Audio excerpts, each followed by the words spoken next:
The CBS Radio Mystery Theater presents...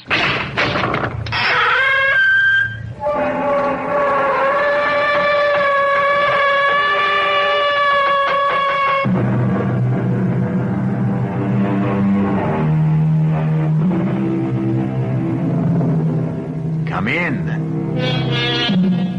Welcome. I'm E.G. Marshall. Welcome to the world of terrifying imagination, the fear you can hear. This time, a contemporary tale concerning the ill-fated flight of the first American woman astronaut, the flight of the Diana I. A tale of 3 astronauts who reached Skylab, only to be literally snatched into the void. But before Diana I ever left the ground, the aura of doom hovered around her as she stood poised on the launching pad. This is Diana Control. We've been holding at T-minus 45 minutes while a faulty computer monitoring the loading of propellant has failed. This is a scrub. We will set back countdown to T-minus 13 hours. McDonald at Capcom. Gordon, do you read me? I read you. I'm sorry for the bad news. It's a scrub. Roger. Tell Luke I'm sorry, too. And, what do I say to the doctor? Same thing. Same for all of us on the team. Yeah, but it's tougher on her. I mean, you know, the disappointment. First American woman into space and all. Terry will manage it. Don't you worry about her. Over and out. Roger. Only I do worry. Ships, whether they ride on air or water, just don't mix with women.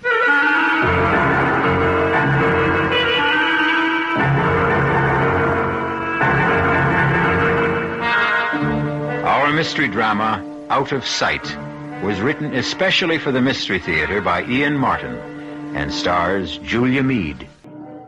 I'll be back shortly with Act One.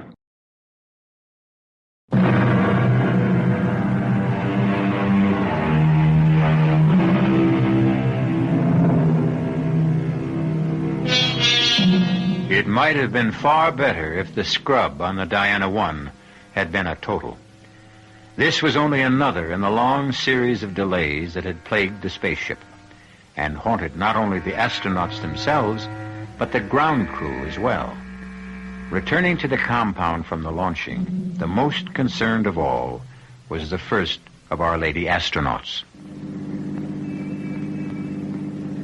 I don't mind admitting it.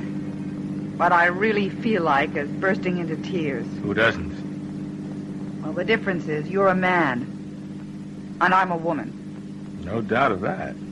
Although I must say I go for you a lot more as you are now than in the spacesuit. Down, boy. Back off, Marine. Hey, what are you getting so sore about, Navy? You got her. And I mean to keep her. Yes, sir, Captain. I mean, Commander.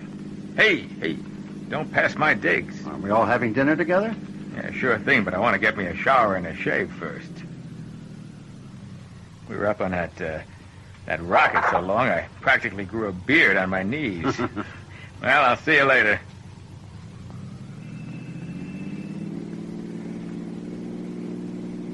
Good old Luke. I'm glad he's the 3rd member of the team. Oh, no. The 2nd. I'm the 3rd wheel, Gordon. And do you know why I wanted to burst into tears? Well, like all of us. Disappointment? No, a lot more than that. Oh, Gordon, maybe today was an omen. Maybe I should cut out right now. I've got the strongest hunch this flight is jinxed. And I'm the jinx.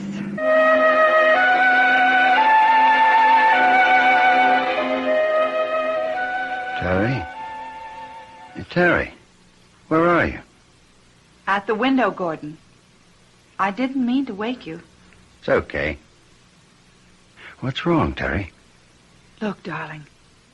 The sky is filled with stars, glistening like fish in a net.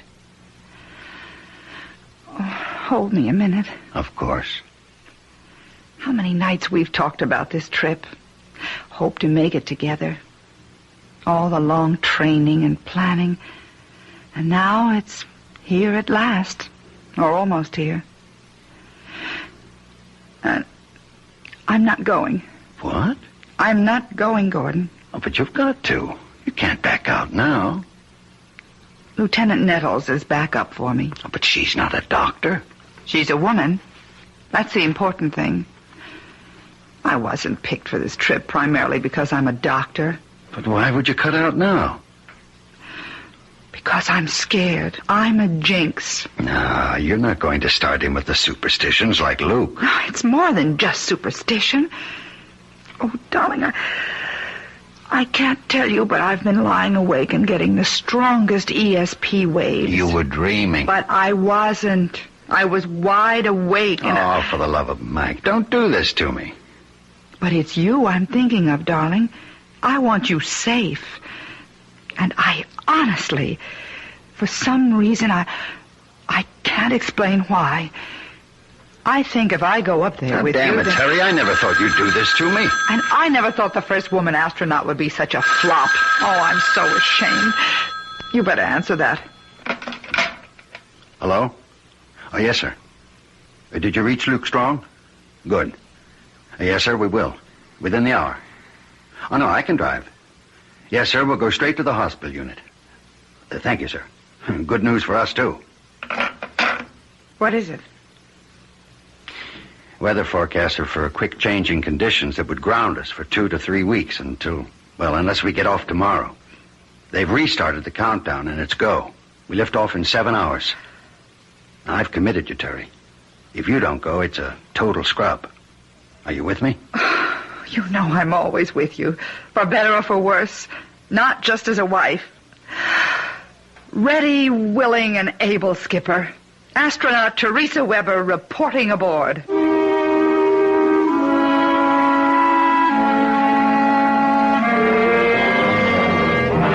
Pilot to Capcom. Do you read me? Yes, Commander, we read you. Are we still on countdown? Yeah, Gordy, T5 and counting.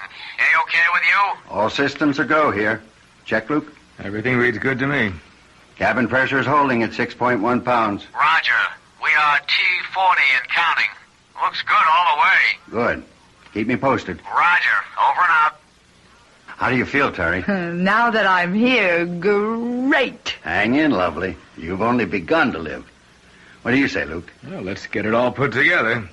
Skylab, here we come. That's the spirit. Let's check out the inertial guidance and the boosters again. What do I do, Captain? Just sit tight and get ready for the thrill of your life.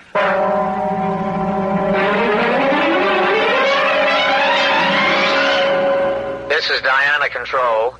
The D1 countdown is at T-minus 35 seconds and counting. All systems are reported in a go condition. Pilot, co-pilot, and Dr. Weber are ready. The Diana spacecraft umbilical is cut. We have transferred to internal power. We are counting down starting now. 13, 12, 11, 10, 9. Ignition sequence starting. 5, 4. We have ignition. All engines are running. We have a liftoff.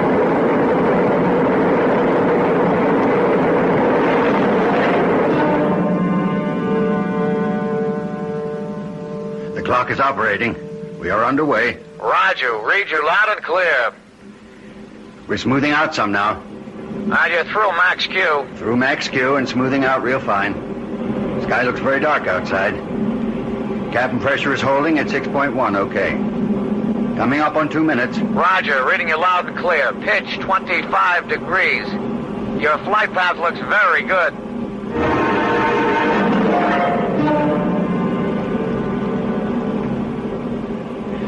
We're up on S4B stage burn, and I read it.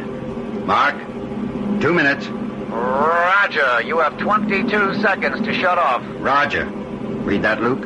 What do you reach your velocity? 25,668 feet per second. Roger. We confirm. Coming up to burn off. 6, 5, 4, 3, 2. There she blows. Gentlemen, you are in orbit. Hallelujah. We've achieved orbit. Whee! Skylab, here we come. You are go for a dock. Roger. You'll be losing me now. I'll pass you on to Bermuda. Roger. I'll see you in a couple of hours. Have a happy. We'll give you a final okay on docking then. Roger. My buddy thanks you, my wife thanks you, and I thank you. Over and out. Okay, Terry. What do you think of space flight now? Oh, it's marvelous. Wonderful. A rocking chair. I don't know what was the matter with me. Well, whatever it was, as long as it's gone, let's put it out of our minds. Now, this is going to be a milk run. A what? I'll tell you. A young man like me and a young woman like you wouldn't dig that talk. It's from World War II, but I've read about it. A milk run was like when you flew out to bomb and came back and knew old Hitler didn't have any more planes to bother you, and you were just as safe as if you were taking a ride in your grandmother's electric automobile. A piece of cake. Yeah. But the best piece of cake we got riding with little old Diana is the middle astronaut here. Okay, Luke. Playtime's over. Let's run a full instrument check and give Terry a chance to start working on her medical reports. If I have to put up with wearing these electrodes like Frankenstein's monster, let's at least make it worthwhile.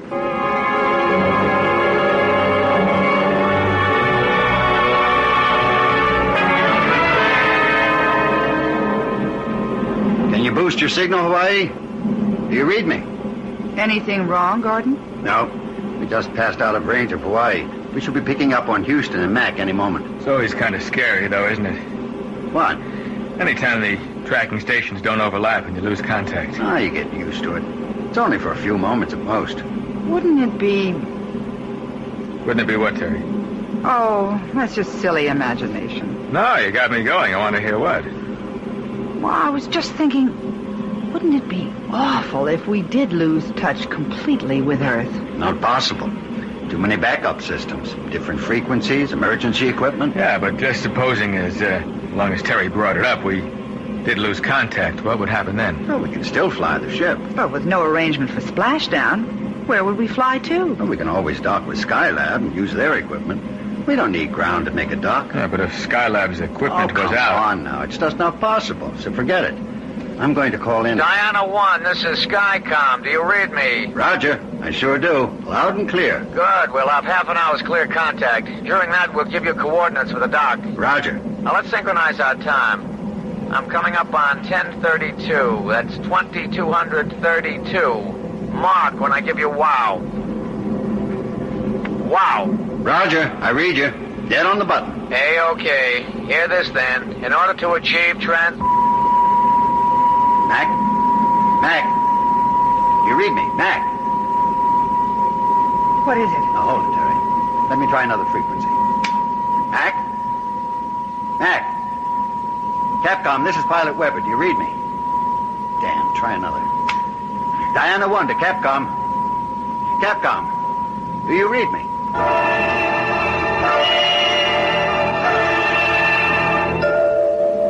I can't raise a thing, Skipper. I've tracked over Bermuda, Africa. Everything's dead. Every frequency. I can't understand it. All other systems are go. Yet we've lost contact with ground. That means we're on our own? Unless we turn up Australia, Hawaii, or Mac back at Houston. And if we don't? We head for Skylab. Is that so terrible? Certainly its radio must be working. And if it isn't? Now, that isn't anything I want to start thinking about right now. Maybe we better, because... Because what, Terry? You don't know, Luke, about my dream. For God's sake, this is no time for dreams. Hello? This is Diana 1 calling. That isn't going to do any good, Gordon. This is what I dreamed, that we'd lose contact. I remember that humming sound. You'll never get through it, even if we make Skylab. That would mean that... Thanks to me, the first woman, the Jinx, we're lost. We're lost in space.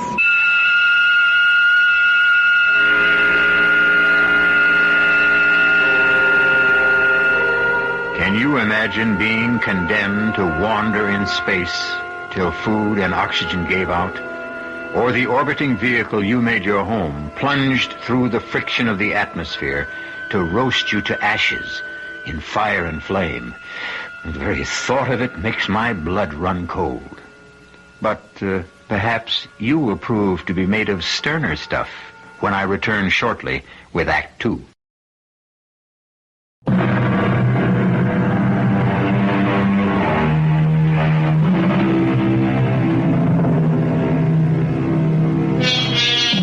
For another full orbit, the Diana 1 circled the Earth. But it seemed that all communication was irretrievably gone. On all frequencies, on all tracking stations our astronauts tried to raise, they heard only that high, oscillating hum. Now, we've got to face it. We're clear out of touch. There's only one thing left to do. Make the dock ourselves. Well, we've used up a critical amount of fuel attitudinizing ourselves to try to pick up Capcom signals. I know. Do we go for a dock this time around or wait till next orbit? Well, we've repositioned all the way around this time. We'll never be aligned more favorably. With the tweak burn, we ought to have precise apogee and gain on her enough to lock on to target with radar. How soon will we see the lab? 25 to 20 miles we ought to have clear. There she is. Ahead and just a little bit above us. She's right, Gordy. Okay, we'll intercept. We're on our own. We're going to have to chase for a while, but we're locked on by radar and fitting.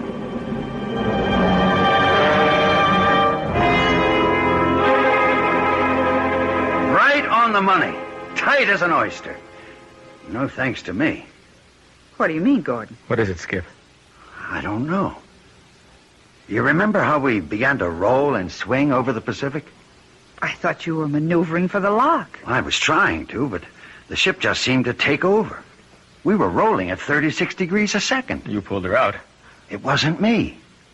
Now, don't you understand? I couldn't fly her at all. We were rolling so bad and yawing, I thought we were going to lose any control and go toppling end over end. But we didn't, thanks to you. And not me. It felt like, well, it was just like ground, or someone took over and was flying the ship. Someone else brought it into lock, not me. So what's the difference? We came home. Shall I open up the hatch so we can get into Skylab? Oh, we ought to secure everything here. We're airtight. We can get that later. We've got to reach ground. If we can't get in touch with Capcom... Oh, I'm afraid you can't. Huh? You see, we have jammed it. Oh. How do you do? I am Dracon. I have been waiting for you. Who's that? I have said Dracon is my name. Before I ask the other questions, where are you? I am here. Where's he hiding, Gordy? You know the setup here. But, my dear Earthling, I am not hiding. I ain't seen you yet. Nor will you. I am not made like you, nor are you civilized enough to be able to imagine me. Now, wait a minute. Now, hold it, Luke. Mr. Dracon, if I have your name right. The title is meaningless for me, and even the name is only an approximation in translation to your tongue. Call me then, Dracon. Very well. Dracon. Who are you? I will try to simplify. I am not of your galaxy. I am of Centauri 7, a quintillion of light years from your solar system. What's going on, Gordy? It's the sort of thing I dreamed. It would be easier if you had a presence, Dracon. We could talk more sensibly then. Ah, no, I believe to the contrary. You could not conceive of me even if I could make some emanation before your eyes. No, the voice must be enough. Well, then, what is it you want? For you to come with me. Supposing we refuse. But there's no way you can. I am going to take you to Centauri 7. A quintillion years away? Time is a relative factor. We shall go by time warp. But even so, I am a doctor. I must face physiological facts. I don't know what your physiology may be, but if we, Earthlings, as you call us, should pass a destination a quintillion years away, we wouldn't arrive as anything more than dust. I have said that time is a relative factor. We must leave. Are you ready to go? How? The trip will be short and not unpleasant. All those quintillions of miles? The advantage of the fifth dimension, the time warp I mentioned. But time is relative, as you said. Who's to say that your time won't destroy us? How long will it take us?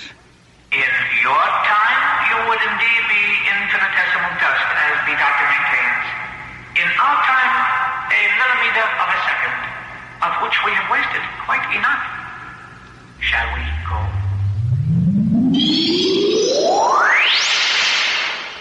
are your quarters.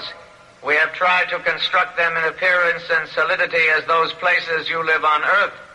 There are 2 bedrooms, one for the spouses and one for the drone. There will be food. You are welcome. We wish you to live as you live on your planet. For how long? We must control that. You are free to do as you will in these areas. 2 bedrooms, 2 baths, living room, dining area, fully equipped kitchen. That's upper class New York, maybe $600-700 a month. Furnished up to $1,000. Well, except for one thing. And that is? Not a window. And outside of closets and the room is only one door out of here. Which, unfortunately, we must keep locked. Why? We have our own security. I think occasionally you Earthlings must have caught a glimpse of our machines. We have been observing you for some time. Why? For reasons of our own. Our saucers have even landed on occasions, too, as you do in your flights to the moon, for example, to pick up informative material. We have even considered gathering some of you before this, but in the areas we landed, we did not consider the specimens quite satisfactory. We do very much consider you excellent representatives of your primitive culture. We have selected you as, what is a word you use? Guinea pigs. You mean we're going to be locked up here like in a laboratory cage? Yes, so we can study you. Now I leave you to get adapted to your new surroundings.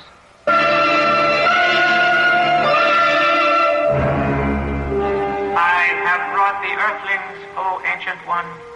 You did not pluck them from the planet itself. No, Ancient One, from the atmosphere, from one of their spaceships. Why did you pick these? One is a female. Our first opportunity to gather such a specimen without alerting the Earthlings. So be it. What is your wish now, Dracan? Permission to start the test. As you wish.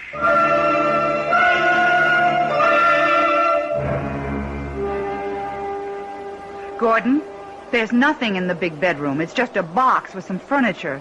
No openings anywhere. Any luck here? The front door doesn't have a handle, let alone a lock. The only openings are that vent up there, and one on the floor on the opposite side. Air vents, obviously. Otherwise, we wouldn't be able to breathe. You find anything, Luke? You think it's okay to talk? No, but we might as well. I'm sure we're bugged and they hear everything we say. What did you find? Nothing. You? Neither of us. Except 2 air vents in this room. If there was some way to... You hear a kind of hiss? Yes. And... Oh, it's getting stifling in here. They've turned on some kind of heat. Damn. What are they trying to do? I've got to get this suit off. I'm sorry, Terry. Oh, it's okay, Luke. Just forget I'm a woman. That'll be a day for the old prowler. Now, but let's strip down. Come on. Nobody needs to have any hang-ups. I can tell you, as a doctor, we can stay in our thermals. It's safer if they try to roast us alive. Where's that ever-loving heat coming from? Probably the vent at floor level. Yes. Hey, come on. Let's all stuff our suits against it. Maybe we can keep it out. Good thinking, Charlie Brown. Man, I tell you, this is no way to go. You rotten sons of guns. Come on. Fight fair and give us a chance. Stop it, Luke. I don't mind dying. But I want a chance to fight back. Luke, it isn't doing any good. Don't give them the satisfaction of... Gordon? Yes, Terry, you're right. I don't know if we're just blocking it or... Hey, wait a minute. What is it? He's testing to see if... Oh, they've stopped it.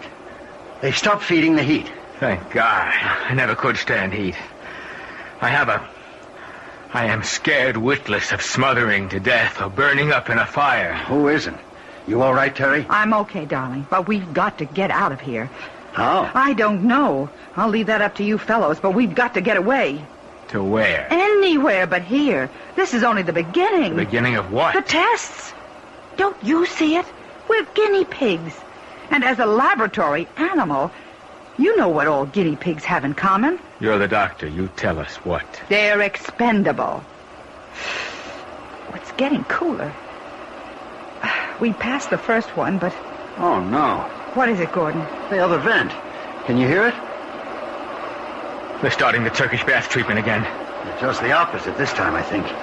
This is Operation Cold Freeze. How can we get up to block that vent? Luke, get on the other end of the table there and drag it over. Roger, Skip. Terry, bring the flight suits. That air is like dry ice. Well, I can take this better than heat. Here, Terry, I'll help. Now what, Skip? Oh, this is my weak spot. I can't stand cold. Both, get on table. Terry? Yes, darling. You get up. Luke's shoulders. I help. Then I pass flight suits to you. Block out cold air. Here you go.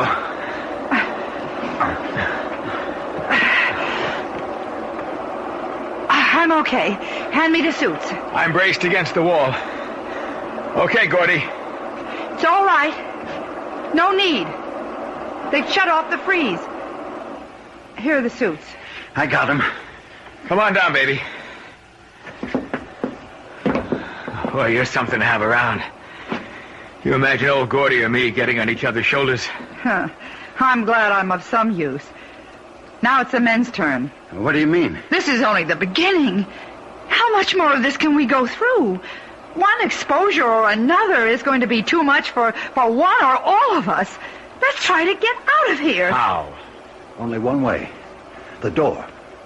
What we need is a prize of some kind. Oh, wait a minute. The table. It has metal legs. Help me turn it over, Luke. Sure.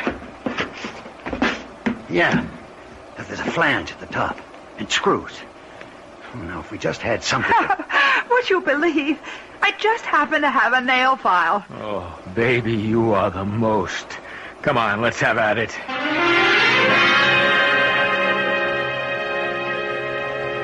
Have we got the flange far enough in between the jamb and the door this time? This looks like it. Ready?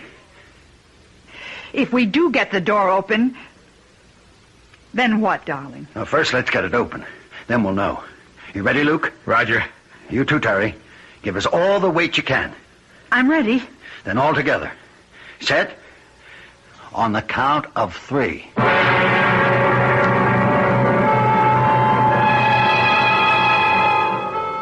Three lost and desperate astronauts, far beyond the stars. Should they succeed in opening this door, what can they hope to find at best? Another world, and one apparently hostile to them. What infinitesimal chance do they have to return to landfall and splash down on old familiar Mother Earth? I'll return shortly with Act 3.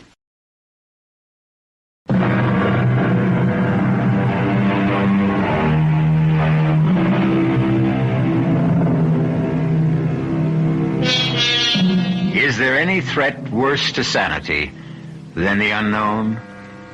And yet, faced with the prospect of death by any factor of the known, which of us would not gamble and reach for the unknown as an alternative? Our 3 lost astronauts are no different as they struggle to open a door on what? What kind of a world lies beyond it? She's open! But... Nothing. Well, there's nothing. Nothing outside, but... What? It may look like nothing, but it's solid. It might just as well be a wall. For you, it is. For us on Centauri 7, it is our world, but not yours. Are you now satisfied? But what do you intend to do with us? We must finish our tests before we tell you that. Now you are weary. First, you must rest.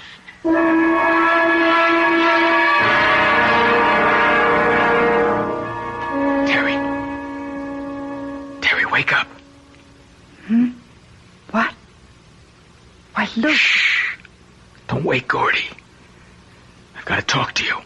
What on earth? Please. Come into my room. Okay. Just a second till I find my shoes. Come on. I'm coming. What is it? I've got to talk to you. Terry. We're all going to die here. We don't know that. Well, I do. And there's something I want before I do. What are you? You. I want you, Terry. Luke, listen to me. I'm not listening to anyone anymore, just myself. Now, Gordy stole you away from me, but just for once, I'm going to steal something away from him.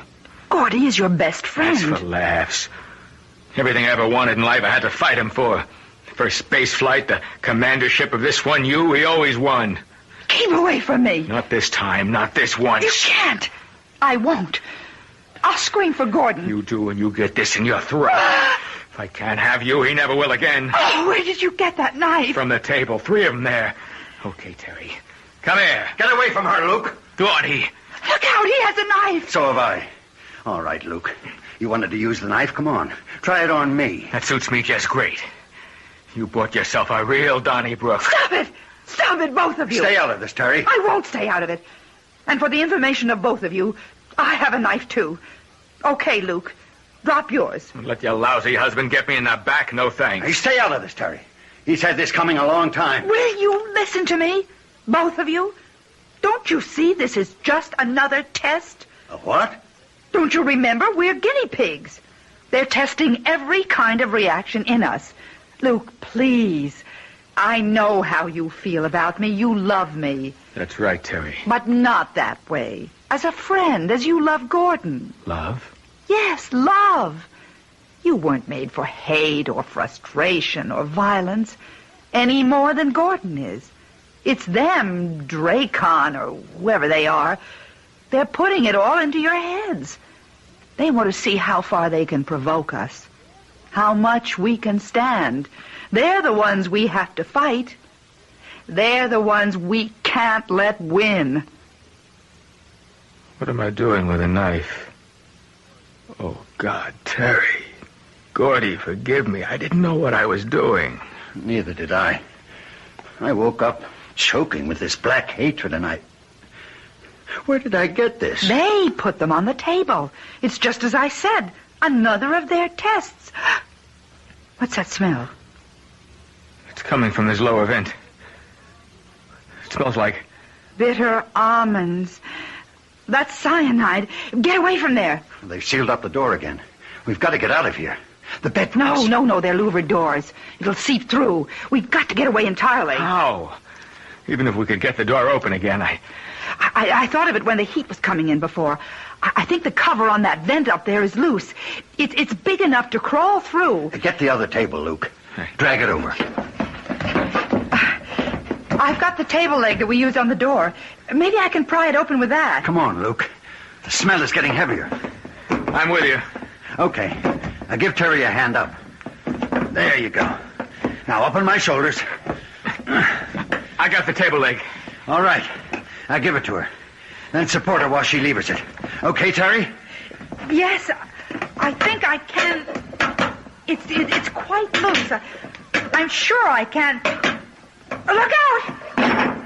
Can you scramble in there? If I can just... Get your hands under her left foot, Luke. Roger. I'll get mine under the other. Now, lift. All right, Terry? Yes? There's a duct. I can't see where it goes. Is it big enough for all of us to get through? Yes, but how? You're smaller than I am, Luke. I'll give you a leg up, and Terry can lift from above. What about you? I'll get a chair, and you can haul me up from there. Come on, let's not waste any time. That smell is getting stronger.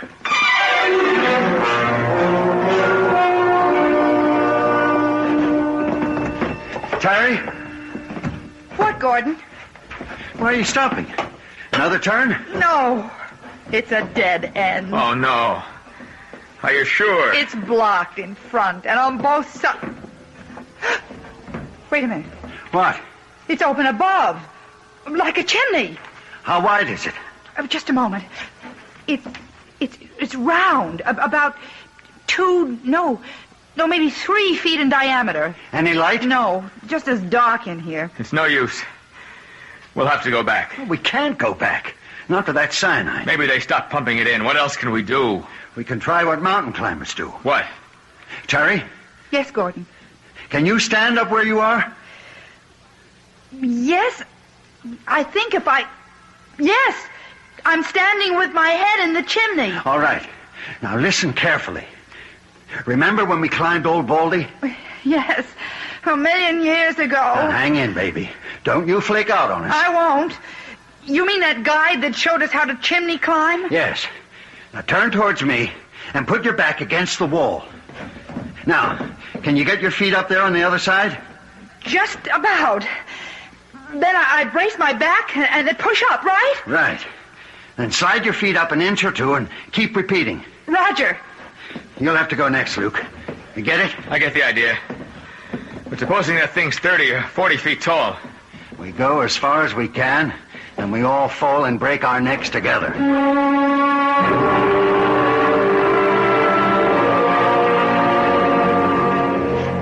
Hold it. What now? It's getting wider, but I think it's another dead end. Oh, not another chimney. I couldn't make it. This one goes down. There's a draft and... Oh, Lord. What? If we only had a light. I have only one match left. I've been saving it. It's wider. You think you could come up here? I'll try. Watch it, darling. You're right at the edge. Where do you suppose this could go? There's fresh air. Maybe outside. Let's see. Oh, maybe we've gotten a break at last. That's only about a 30-degree pitch. Well, there goes the match. But where goes the tunnel? I'll let you know any moment. If anything happens to me, you and Luke can try going back. Oh, no, sir. Anyone tries the roller coaster, old Luke gets to go first. No, Luke. Here I go. Feet first. Too bad I forgot my parachute. Geronimo! Luke! Luke, are you all right? I didn't break anything. Should we come ahead? Might as well. But you sure ain't gonna like it when you get here. Oh, all that for nothing. Right back where we started. At least we don't have to bother about trying the lower vent. We know where it goes to. And at least there's none of that cyanide gas. Yeah, but now what? Now we have finished with our external examination. I am sorry to say that the continuation of our test program may be even more unpleasant. Now, look. If you let Captain Strong and my wife go, you can... Just a minute, old buddy. Same offer here, Dracon, or whatever your name is. Only I stay. I'm afraid not satisfactory. The female is essential for more reasons than one. Why? First of all, your physiology is quite different from the male. We will want to study that. Secondly, you are a doctor. We can use your expertise to dissect your male companions so that we may study how to work on you. No, absolutely not. I won't lift a finger to help you. Suppose we were to offer to let your husband go. I'll answer that. No, let me. Darling, I'd gladly die for you. But I couldn't kill for you. I wouldn't expect you to. I love you. I love you.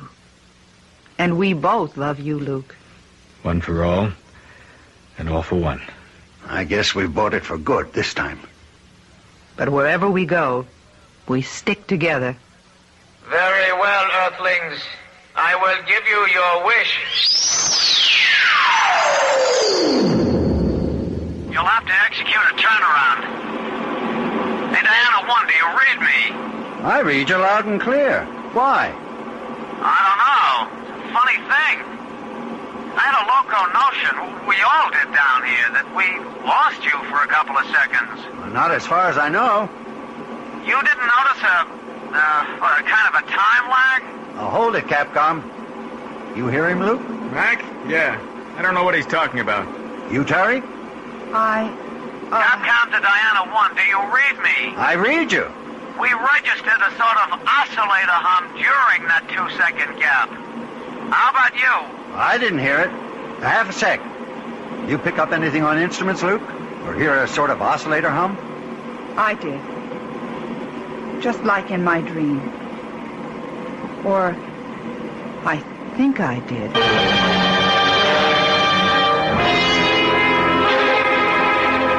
And are you sure they can?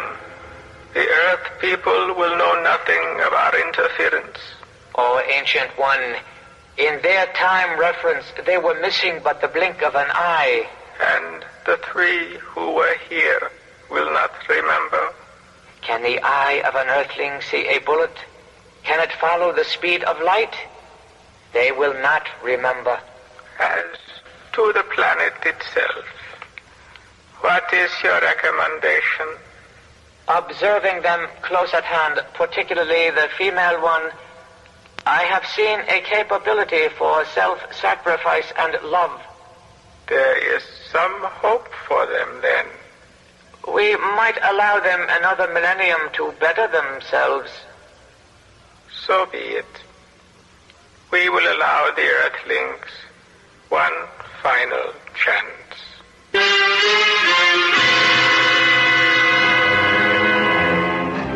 So there are no such things as flying saucers and strangers out of space. And man is the only creature to travel the roads among the stars. I wonder. Oh, well, it may not be too much longer before we find out for sure. Only a few thousand years. I'll be back shortly.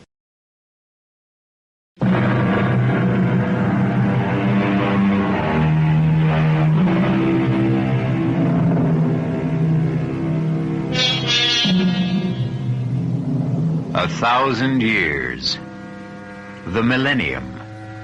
Perhaps the one mentioned in the book of the Revelation, when the angel came down from heaven with the key to the bottomless pit and a great chain in his hand. And he bound the devil and cast him into the pit and sealed it, so that he should deceive the nations no more. Not a bad idea. Not a bad idea at all. We could all begin with the devil in all of us. It might just be worth a try. Our cast included Julia Meade, Sidney Walker, Ira Lewis, and Jack Grimes. The entire production was under the direction of Himan Brown. And now, a preview of our next tale. I'm afraid I'm going to puncture that theory of yours about Hatcher being something of a time bomb ready to blow up. I'm certain that he's not dangerous. On what do you base your findings? Well, he's been under intense treatment and has begun to respond very rapidly. He's mild and cooperative. He's almost childlike. I see. I've reduced the guard to 1 8-hour shift, midnight to 8 in the morning, and at all other times he is constantly in the hands of our nurses and therapists and other personnel. Well, you are something of a gambler, Doctor, taking that kind of a risk. No. I don't think so. Doctor, has it occurred to you that this entire mild convalescence may have been programmed into the mind of this man to throw you off guard? Oh, nonsense. I know a harmless man when I see one. To leave him unguarded is taking chances with the lives of many people. Heaven only knows what has been fed into his receptive and willing mind. This is E.G. Marshall inviting you to return to our Mystery Theater for another adventure in the macabre. Until next time, pleasant dreams.